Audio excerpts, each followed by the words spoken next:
खोले, एक बहुत बड़ा रास्ता जो खुला। तो जब भंवरी देवी के साथ यहाँ हमने देखा, दैट इज़ 1992 सितंबर अक्टूबर में देखा कि बिल्कुल भी सही जांच नहीं हो रही है, झूठ झूठ झूठ पुलिस भी बोल रही है। तब हम लोगों ने 92 में ही 5 संगठनों ने, Vishakha women's education and resource group, Rajasthan voluntary health association, Mahila Punarvas Samooh Rajasthan, Kali for women and Jagori, 5 organisations supreme court गई कुछ 3-4 प्रार्थना लेके कि पहले तो इस केस को सीबीआई को ट्रांसफ़र करो। खैर वो तो हमारी रैली वैली से हो गया बाद में। दूसरा था कि जितने भी मुलाजिमों ने चाहे एफआईआर में डिले करी, सही जांच नहीं, उनके खिलाफ कार्यवाही हो, दूसरा वो था। और तीसरा था कि भंवरी को उसके पुनर्वास के लिए कुछ कॉम्पेंसेशन मिलना चाहिए। और अंतिम था कि इस तरह के दिशा निर्देश उच्चतम न्यायालय दे कि कार्यस्थल पर यौन हिंसा की रोक हो, उसका रोकथाम के लिए दिशा निर्देश दे।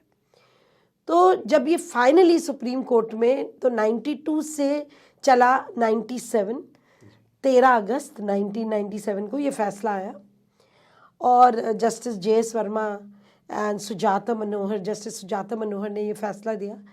मैंने हम क्या बताएं, हमारे देश का one of the best judgments जो विशाखा बनाम राजस्थान सरकार, तो जो क्रिमिनल केस का था उन्होंने उसको एक किनारे किया और उन्होंने कहा भंवरी के केस से कुछ बहुत लार्जर इश्यूज हैं जिसको उन्होंने एड्रेस किया, जो हमारी प्रार्थनाएं थी। तो उन्होंने उस सुप्रीम कोर्ट ने हमें दिया कार्यस्थल पर यौन हिंसा, जो विशाखा दिशा निर्देश होने लगे। पहली बार डिफाइन किया गया कि यौनिक कार्यस्थल पर यौन हिंसा है क्या।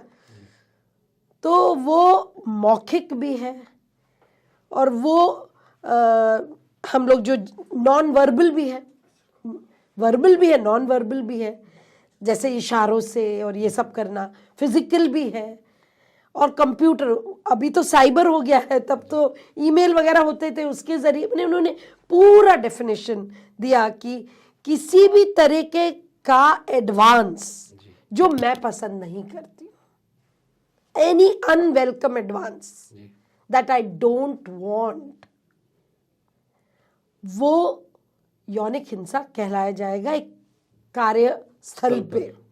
तो जैसे मैंने आपको बोला, it can be verbal, non verbal, physical, electronic.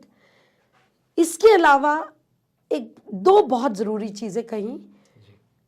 उन्होंने कहा कि औरत का अपने कार्य क्षेत्र में यौनिक हिंसा मुक्त वातावरण मिलना उसका मानव अधिकार है। समझ गए कि मुझे यौनिक हिंसा मुक्त वातावरण मिले, और उसकी, क्योंकि ये मेरा मानव अधिकार है, इसकी जिम्मेवारी एम्प्लॉयर पे, नियोक्ता पे होगी। और तीसरी चीज उन्होंने कहा कि भी अगर ये तो हो ही रहा है, माना, सबसे पहले स्वीकारा कि बहुत है ये, तो अब किया क्या जाए। तो उन्होंने कहा अक्सर ठीक है, भारतीय दंड संहिता और आईपीसी वगैरह में है इन चीज़ों को लेके हल, लेकिन सब लोग नहीं जाते हैं पुलिस में। तो उन्होंने इंटरनल मैकेनिज्म का दिशा निर्देश दिए कि हर जगह कमिटियां बनेंगी और कमिटी में एक बाहरी पक्ष होगा, वो एनजीओ पक्ष होगा, और वो कमिटी नहीं केवल सुनेगी जो एप्लीकेशन आएगी जहाँ कार्यस्थल हुआ, लेकिन उसको रोकथाम के लिए बहुत काम कर रहे होंगे। उसको यूनियंस के साथ मीटिंग रखनी चाहिए, उसको लगातार बातचीत करनी चाहिए, जो जितने भी कर्मचारी हैं। तो वहाँ से और भी बहुत कुछ, एक पाथ ब्रेकिंग, एक औरतों के लिए एक पूरा मैकेनिज्म हम लोगों को मिला, कैसे कार्यस्थल पर यौन हिंसा की मुक्ति हो सकती है। और नहीं तो एटलीस्ट एक शिकायत निवारण व्यवस्था तो मिली, एक कमेटी तो मिली। इंस्पिरेशन भंवरी देवी, बिल्कुल, क्योंकि उसका भी तो कार्यस्थल पे तो हुआ था, जब वो अपने कार्य के दरमियान, बाल विवाह रोकना उसका कार्य था, उसके दरमियान जोखिम लिया और उसके साथ फिर बलात्कार हुआ। तो ये वाला जो पूरा एक सूत्र, एक कानून के रूप में, एक अनुभव कानून जब बन जाता है, अगर वो चुप्पी नहीं तोड़ती, वो भी औरों की तरह दबा के बैठ जाती, तो ये कानून नहीं बनता। और ये दिशा निर्देश लंबे समय तक चले। और मैंने 1997 से कानून कब आया? 2013 में आया, और 9 दिसंबर 2013 को लागू हुआ है। वो कानून और भी बहुत विस्तृत है। जो कमियां थी विशाखा की, वो कमियां और पूर्ति हुई। जैसे विशाखा में तो एक ही कमेटी बोली, यहाँ उन्होंने कहा भी जो सब्जी, हम लोगों ने कहा जो सब्जी वाली है, जो ठेले वाली है, जो घर घर जाती हैं, वो कहाँ जाएंगी?